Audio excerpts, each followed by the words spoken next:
O que acontece em uma empresa se um dos sócios morre?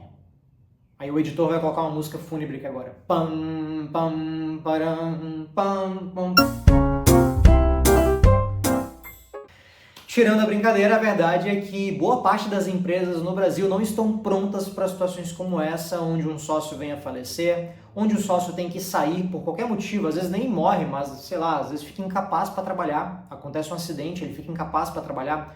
O que vai acontecer nesse tipo de situação? Quais são os mecanismos contratuais dentro de um acordo de sócios ou dentro da sua empresa que vão te garantir que o movimento ou as decisões que vocês vão tomar numa situação como essa, que é inesperada, mas que todo mundo está sujeito a passar, para que a sua empresa não seja prejudicada, para que principalmente a sua família, a família das pessoas envolvidas não seja prejudicada. Afinal de contas, uma empresa é um ativo e quando um sócio vem a falecer, por exemplo, esse ativo ele é passado aos sucessores, exceto se o acordo de sócios prever o contrário. Este é o tema de hoje e antes da gente começar a explicar tudo isso para vocês, eu quero te pedir para que você deixe o seu like aqui no vídeo. Eu sei que é chato, todo mundo fica pedindo like em vídeo, mas é porque é importante, né? Se todo mundo pede, é porque é importante. Então se você está gostando desse vídeo, se você gostou de algum vídeo aqui do nosso canal, ou se você está chegando agora, me dê esse voto de confiança. Deixe o seu like para chegar para mais pessoas, se inscreva no nosso canal, porque a gente quer produzir cada vez mais vídeos para vocês e eu espero que este conteúdo de hoje possa te ajudar na sua empresa, no seu negócio, no seu empreendimento, a evitar esse tipo de situação. Como eu disse antes, toda empresa ela tende a ser um ativo, né? O que quer dizer que é um ativo, né? Ele é um ativo gerador de caixa, gerador de receita, gerador de renda para a pessoa física dos sócios. A empresa ela foi feita para enriquecer os sócios. Ponto. É para isso que serve uma empresa. Ah, Lucas, é possível ser empregado, funcionário e enriquecer? Óbvio que é. Todo mundo tem vários funcionários aí, tem vários executivos que são CLT e são milionários. Se você pegar CEOs de grandes empresas, todos são milionários. Por quê? Porque é possível ser rico de várias formas, né? Mas falando do ponto de vista de função da empresa, a função da empresa, a gente até no direito ouve muito de função social da empresa, né? Um discurso super bonito de que a empresa tem uma função social, e de fato tem. Mas a função prática de uma empresa é gerar lucro e enriquecer os sócios. Ponto. Não à custa dos outros, não é montando em cima dos outros, não é se aproveitando e explorando a mão de obra alheia, não é isso. Mas se a empresa não enriquece os sócios, ela é basicamente um serviço, o sócio acaba se tornando um empregado da empresa. E isso não é legal para ninguém. E como é o sócio que está colocando a cara a tapa, que está se expondo ao mercado, que está com o nome no contrato social, que vai ter que pagar as dívidas lá se a empresa falir, ele que é o detentor do direito de enriquecer minimamente com o empreendimento. Pode ter pessoas aqui que vão me cancelar agora, mas eu tive que falar isso. Mas vamos lá, vamos para o nosso vídeo de hoje. Toda empresa é um ativo e como um ativo vai ser deixado para sucessores caso um sócio venha a falecer. Eu trouxe aqui alguns itens, eu estou com a minha colinha aqui, para falar da saída de sócios, né? Eu falei aqui da morte, do falecimento de alguém, mas a verdade é que essa é uma das hipóteses de saída de um sócio. Existem outras hipóteses que a gente pode trabalhar e que eu quero trazer para vocês como contexto para que você só possa se preparar previamente para isso. Afinal de contas, uma saída de um sócio, seja ela antecipada ou inesperada, vai gerar, sim, impactos na empresa. Acho que é inegável isso. Então, o primeiro item aqui que a gente vai falar é de uma saída voluntária.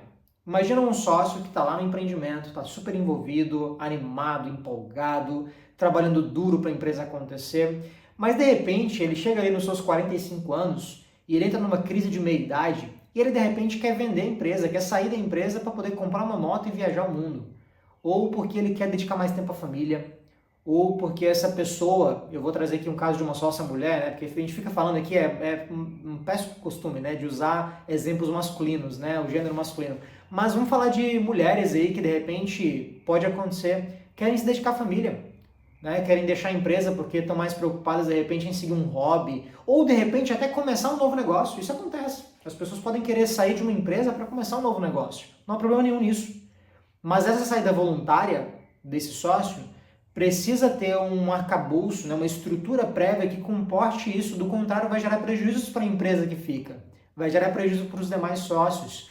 E, eventualmente, a depender da circunstância, e geralmente, quando não há uma preparação para isso, esse tipo de situação de saída voluntária acaba virando briga judicial, acaba virando um desconforto gigantesco que envolve família, envolve pessoas que você gosta. Então, se você não quer passar por problemas como esse, se prepare através de cláusulas de saída. E numa hipótese de saída voluntária, O que vai acontecer é a compra e venda de participação. Então, num cenário ideal aí, o que aconteceria neste caso de um sócio querer sair, é ele procurar os demais sócios primeiramente para ofertar a sua parte. Ó, pessoal, eu estou querendo sair, quero vender minha parte, a minha oferta é essa, eu quero vender por R$500 mil, a minha parte, por 2 milhões, por 5 milhões. Aí depende da empresa, depende do tamanho, depende do EBITDA, depende do cálculo de valuation da empresa. Se for uma startup, depende do valor de mercado dela, que a gente está falando de equity. Geralmente, quando você compra uma participação societária, numa hipótese como essa, a negociação vai mandar. É ela que vai ditar os termos daquela saída voluntária. E é claro, o acordo de sócios pode prever essa situação e antecipar isso. Eu não gosto muito de dizer que numa saída voluntária você já tem que precificar a empresa para sair.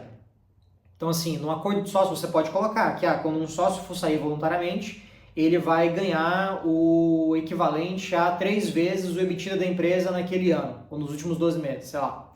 Você pode precificar a empresa antecipadamente. Na saída voluntária, eu não gosto muito desse caminho. Eu acho que assim, você pode até colocar, mas deixa uma margem para que os sócios possam negociar. Porque, de repente, é uma situação até amigável, todo mundo está tranquilo, querem conversar, sair, às vezes é uma saída super tranquila ali, e você prevê ali no acordo de sócios, pode engessar a negociação, e inclusive pode ser motivo até para gerar brigas depois. Então, deixa uma margem para negociação e usa um mecanismo contratual no acordo de sócios para uma hipótese onde uma negociação não chega num meio termo, né? Não chega num consenso. Então, nesse caso, o acordo de sócios ele é muito bem-vindo e vai estabelecer essas regras para a saída voluntária de um sócio. Existe a situação também do sócio vender para terceiros. Então, esse sócio que antes quer sair voluntariamente, ele primeiro vai ofertar os sócios que permanecem, especialmente em sociedade limitada. A sociedade limitada ela é conhecida por ser uma sociedade de pessoas. Então, os sócios tendem a se conhecer, as famílias se conhecem, e quando você vai sair de uma sociedade limitada, você não pode simplesmente vender para qualquer um e vazar.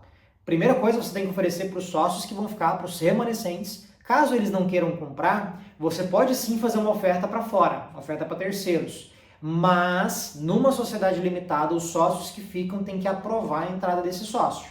Eles não podem rejeitar, eles não podem simplesmente aceitar que você traga uma pessoa alheia ao negócio, que você simplesmente conseguiu ali convencer e comprou a sua participação, trazê-la para a operação sem que os demais concordem. Numa sociedade por ações, sociedade anônima, SA, não é necessário. Até a característica da SA ela é ser uma sociedade de capital. Então o que importa não é quem são as pessoas, mas o quanto de ações essa pessoa tem. Ponto. Então, nesse caso, você vai seguir simplesmente o que está dito no Estatuto Social da Sociedade Anônima ou no Acordo de Acionistas, que também é super recomendado que você tenha, caso você esteja em uma SA. Então, essa saída de venda para terceiros são essas as circunstâncias que você tem que considerar. E, mais uma vez, para vender para um terceiro, você vai negociar com esse terceiro, só tem que observar esse aspecto, né? Primeiro, direito de preferência dos sócios que ficam. Primeiro, oferece para eles. Segundo, busca uma oferta fora, mas se for uma limitada, os sócios que ficam têm que aprovar. Se for uma SA, não precisa, mas você tem que seguir o que está no Estatuto Social ou no Acordo de Acionistas. Agora vamos para a terceira hipótese de saída que eu quero trabalhar com vocês, que é a saída de uma saída mais drástica, triste, que é a morte, né? O falecimento do sócio. Imagina que ninguém espera isso, né? E é uma situação geralmente que, além de impactar a família do sócio, né, obviamente, impacta a empresa, impacta os sócios. Como eu disse, né, muitas empresas no Brasil, a grande maioria delas, são sociedades limitadas. São sociedades de pessoas, os sócios se conhecem, as famílias se conhecem. Eu, vou dar exemplo nosso prático aqui na Safe, eu sou padrinho de casamento do meu sócio. Então percebam como as famílias se conhecem, imagina, o falecimento de um sócio impacta todo mundo.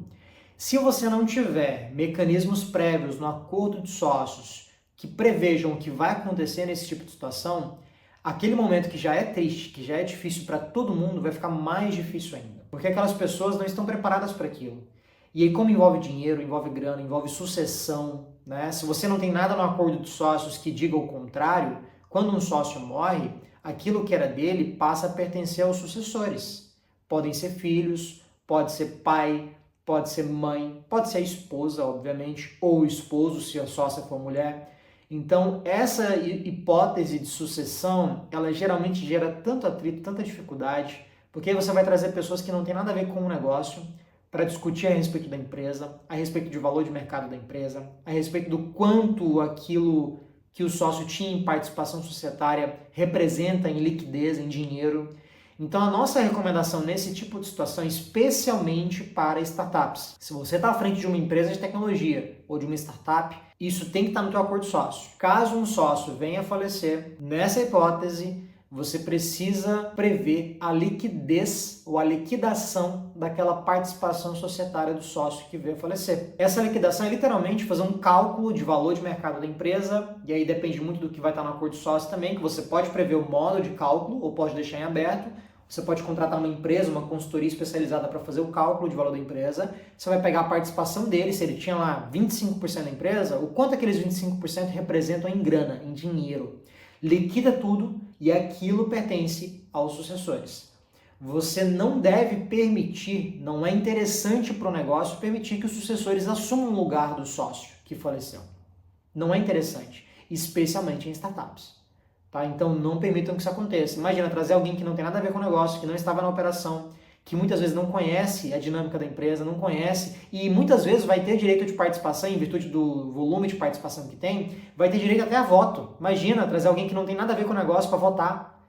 Ainda que seja muito triste a situação, o mais adequado nessas hipóteses é você liquidar tudo e dar o que há de direito daquela família. Deixa com os sucessores, mas em dinheiro, nunca em participação. E isso tem que estar no acordo de sócios. Se não tiver no acordo de sócios, vai virar briga judicial, vai envolver sucessão, vai envolver... Assim, a dor de cabeça é inimaginável. Então, a melhor forma de você se precaver nesse tipo de situação é através de um bom acordo de sócios que preveja ali a liquidação daquela participação do sócio falecido. E aí tem, pessoal, uma última hipótese que também é muito comum, né? Que é a hipótese de descumprimento do acordo de sócios ou o descumprimento por parte do sócio, né? Um ato de grande gravidade do sócio que vai implicar na sua saída. Você vai afastar aquele sócio, você vai retirá-lo da sociedade, você vai expulsá-lo da sociedade porque ele cometeu um ato, porque ele falou alguma coisa ou porque ele descumpriu o seu papel, a sua responsabilidade como sócio, agiu contrário aos interesses da empresa. Nessas hipóteses você vai poder afastá-lo, retirá-lo. Mas isso também é importante que você tenha previsto no acordo de sócios o que você vai fazer nesses casos. Né? O que implica em um ato de grande gravidade? Primeira coisa, deixe expresso isso. O que implica num ato de grande gravidade? Segundo, o que vai acontecer? Você vai afastá-lo, mas ele vai sair com a participação que ele teria direito normalmente numa saída? Ele vai vender para quem a participação? Ele vai sair com alguma penalidade? Ele vai sair com a mão abanando? Ele vai... É uma situação tão complicada esse tipo de hipótese que, assim, mesmo que você tenha um acordo de sócios, eu vou te dizer que a verdade é que se as coisas não forem feitas com muita calma, com muita cautela, com uma assessoria especializada para te ajudar, inclusive a Safe está aqui para te ajudar nisso, a verdade é que mesmo com o acordo de sócios, nesse tipo de situação, muitas vezes vai acabar virando uma ação judicial. Uma briga judicial que vai dar dor de cabeça para todo mundo, vai custar caro, vai custar tempo, vai custar energia, vai prejudicar a reputação da empresa, vai prejudicar a moral das pessoas que trabalham na empresa. Então é muito complicado, né? Fazer sociedade, pessoal, é quase tão importante quanto escolher com quem você vai se casar. Realmente sociedade é algo muito relevante, as pessoas acabam ignorando isso, mas é muito importante que você escolha bem seus sócios, porque esse tipo de situação gera tanta dor de cabeça, às vezes prejudica o seu patrimônio pessoal, a sua família. Então, uma hipótese de descumprimento contratual por parte de um dos sócios tem que prever o acordo de sócios que ele vai ser afastado com alguma penalidade. Não precisa sair com a mão abanando, porque também pode dar asas ali, né? Dar uma opção para que ele possa ajuizar uma ação, dizer que foi muito desequilibrado a saída, etc. Mas é importante que ele saia com alguma penalidade, porque ele descumpriu o acordo de sócio. Você pode prever que ele vai sair com 70% do valor que ele teria direito, ou com 50%, ou ele vai ter que ser afastado judicialmente, eventualmente. Se você acha que ele não tem direito a nada, que ele realmente foi assim, com perdão da palavra, né? Ele foi um pau, aí coloca um pi aí. Mas a verdade é que você pode judicializar, entrar com uma ação judicial, dissolver a sociedade em relação àquele sócio. Existem previsões no Código Civil que ditam como isso deve acontecer. Você pode fazer isso, mas a verdade é que isso vai dar dor de cabeça. Então, assim, dentro do possível, preveja no acordo de sócio o que vai acontecer numa hipótese como essa, de descumprimento do acordo de sócio ou da relação saudável entre os sócios, né? Por algum dos sócios ali, por alguma coisa que ele fez ou deixou de fazer.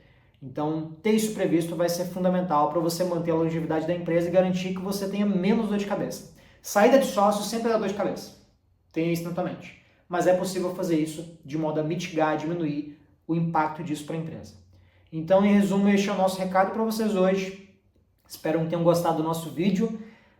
A gente tem tanto assunto para falar de sociedade, tanto é que a gente tem aqui vídeos que eu vou deixar aqui, ó. Pedir para o meu editor colocar aqui e aqui, 2 vídeos sobre sociedade, sobre acordo sócio, sobre cláusula de vesting, cliff, tem vários assuntos aqui que a gente pode trabalhar e que podem te ajudar. Eu espero você no nosso próximo vídeo. Não se esqueça de curtir esse vídeo, se inscrever no canal e compartilhar para chegar a mais pessoas, porque certamente esse tipo de conteúdo vai ajudar muitas pessoas a tomarem decisões nas suas empresas. Espero que tenha ajudado você e a gente se vê no nosso próximo vídeo.